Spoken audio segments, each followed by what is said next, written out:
السلام علیکم ویورز۔ دعا مانگنے کے لیے لفظ ہی کیوں تلاش کرتے ہو؟ تمہاری فریاد بھرے چند آنسو آسمان پر تہلکا مچا دیتے ہیں۔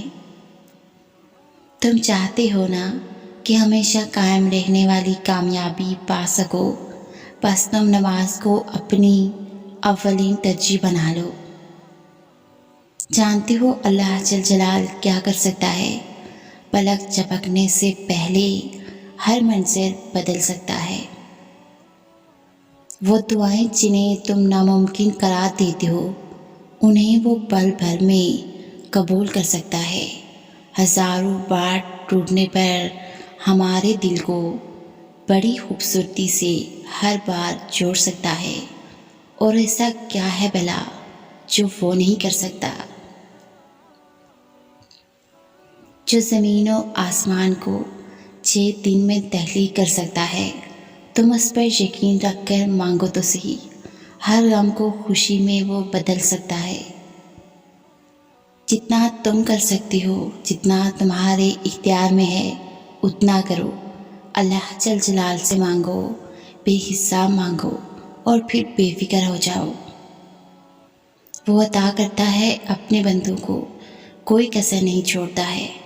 وہ محبت کرتا ہے تم سے، تم بس صبر و توکل کو تھامے رکھو۔ تہجد میں قیام کرنے والے بڑا مقام پاتے ہیں۔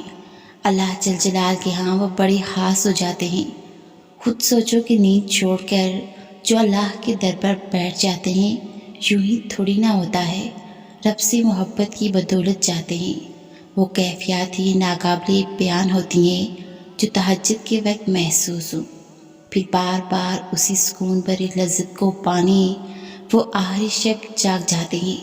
سجدے میں سر جھکا ہوتا ہے، اللہ اور اس کا بندہ ہوتا ہے۔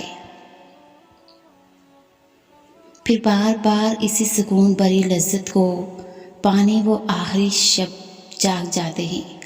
ایسے پوری دنیا سے کٹ کر اپنی ساری حاجات منوا جاتے ہیں۔